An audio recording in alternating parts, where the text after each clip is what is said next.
கர்த்தராகிய இயேசு கிறிஸ்து நாமத்தில் உங்கள் அனைவருக்கும் வாழ்த்துக்கள். ஏசாயா 35:10 சொல்லுகிறது, சந்தோஷமும் மகிழ்ச்சியும் அடைவார்கள். இன்றைக்கி நீங்கள் சந்தோஷமும் மகிழ்ச்சியும் அடைவீங்க. உங்கள் துக்கம் சந்தோஷமாக மாறுகிறது, உங்கள் நெருக்கம் பெருக்கமாக மாறுகிறது. உங்கள் கண்ணீர் பாதி உருவம் நடந்து களிப்பான நீரூற்றுகளாய் மாற்றுகிற கர்த்தர் உங்கள் நெருக்கத்தை எடுத்து போடுகிறார், உங்கள் துக்கத்தை எடுத்து போடுகிறார். கடந்ததை நினைத்து கலங்காதே, நடந்ததை மறந்துவிடு. கர்த்தர் இன்னைக்கு புதியன செய்திடுவார். கர்த்தர் இன்னைக்கு புதியன செய்திடுவார். அதனால் கலங்கிடவே வேண்டாம், நீங்கள் கலங்கிடவே வேண்டாம்.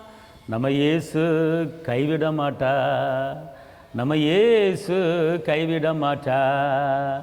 திராணிக்கு மேலாக சோதிக்கப்பட ஒரு நாளும் விடமாட்டார். திராணிக்கு மேலாக சோதிக்கப்பட ஒரு நாளும் விடமாட்டார். தாங்கிடும் பலன் தருவார், தப்பி செல்ல வழி செய்வார். உங்களுக்கு தாங்கிடும் பலன் தருவார், தப்பி செல்ல வழி செய்வார்.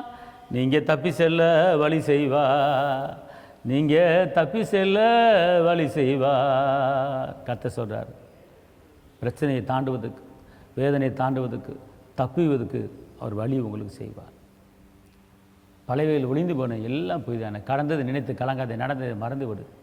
சந்தோஷம் மகிழ்ச்சியும் அடைவீர்கள். அன்பார்ந்தவர்களே, இந்த நாள் பல வேதனைகளையும் சுமந்து கொண்டு இருக்கிற நிலைமையில் நீங்கள் இருக்கலாம். ஆனால் கர்த்தர் சொல்கிறாரு பிலிப்பியர் 4ஆம் அதிகாரத்தில், நீ ஸ்தோத்திரத்தோட விண்ணப்பத்தை தேவனுக்கு தெரியப்படுத்துங்கள், அப்பொழுது எல்லா புத்திக்கும் மேலான தேவ சமாதானம் உங்கள் இருதயத்தை உங்கள் சிந்தையும் காத்துக்கொள்ளும். அதாவது உங்கள் பிரச்சனை ஏசப்பாட தெரியப்படுத்துங்க. நீங்கள் ஒரு 4 பேர்த்தில் சொல்லிவிட்டு தான் 5ஆவது ஆளை தான் ஏசப்பாட சொல்கிறீங்க. 8 பேர்த்தில் சொல்லிவிட்டு 9ஆவது ஆளை தான் ஏசுக்கிட்ட சொல்கிறீங்க உங்கள் பிரச்சனையை. நான் என்ன சொல்கிறேன், யார்கிட்டையும் சொல்லாதீங்க. பிரச்சனையை முத ஏசப்பாட்ட தான் சொல்லணும். அவர் என்ன சொல்கிறாரு, வானம் ஒளிந்தாலும் பூமி ஒளிந்தாலும் என் வார்த்தை ஒளியான்னு சொல்லியிருக்காருல்ல. அவர் சொன்னார், நீ எனக்கு தெரியப்படுத்து. நீ எல்லாவற்றையும் குறித்து. அப்படின்னா உன் குடும்பத்தில் என்ன இருக்குது? ஒரு காரியமோ 2 காரியம், எத்தனையோ காரியம் இருக்குது. எத்தனை காரியம் இருந்தாலும் எல்லாவற்றையும் குறித்து எனக்கு நீ தெரியப்படுத்து. நீ தெரியப்படுத்தும் போது உன் இருதயத்தின் சிந்தையை நான் பாதுகாத்துக் கொள்வேங்கிறார். நம்ம தெரியப்படுத்துறது கிடையாது, தெரியப்படுத்துங்க அப்பாட்ட சொல்லுங்கள். உங்கள் வேதனையை சொல்லுங்கள், உங்கள் கஷ்டத்தை சொல்லுங்கள், நெருக்கத்தை சொல்லுங்கள். அவர் பெரிய காரியத்தை கர்த்தர் உங்களுக்கு செய்வார். அல்லேலூயா. அதனால் வேதனைப்படாதீங்க, கவலைப்படாதீங்க, சோர்ந்து போகாதீங்க. சந்தோஷத்தையும் மகிழ்ச்சியும் கர்த்தர் இன்றைக்கி தரப்போகிறாரு. கர்த்தருக்குள் எப்பொழுதும் சந்தோஷமாக இருங்கள். மன மகிழ்ச்சி நல்ல ஔஷதம். சந்தோஷமாக இருக்கும், அந்த மகிழ்ச்சியாக இருக்கும்போது நீங்கள் சுகவானாய் பலவானாக மாறுறீங்க. பலவீனம் உங்களுக்கு வராது. அதனால் சந்தோஷமாக இருக்க கற்றுக்கொள்ளுங்க.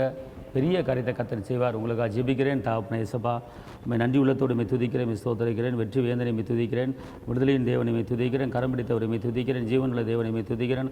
அப்பா, இந்த நாளில் இந்த வேலையில் உடைய மகிமையின் கரம், உடைய கிருபையின் கரம், உடைய பலத்தின் கரம் கூட இருப்பதாக. வாழ்ந்திருக்கும்படி, உயர்ந்திருக்கும்படி, செழித்திருக்கும்படி, பெருகும்படி கிருபைத்தாங்க. இதுவரை நடத்தின எபினேசர் இன்னும் நடத்த போகிற ஸ்தோத்திரம். தேவ சமானம் கூட இருப்பதாக, தேவ வல்லமை கூட இருப்பதாக. இரத்த கோட்டைகளை மறைத்துக் கொள்ளுங்க. ஆஸ்வதிங்க. இந்த வார்த்தையை கேட்குற ஒவ்வொருவரையும் பலப்படுத்துங்க. இயேசுவின் நாமத்தில் பிதாவே, ஆமென். கர்த்தர் உங்களை ஆசீர்வதிப்பார். அல்லேலூயா. தேவனுக்கு மகிமை.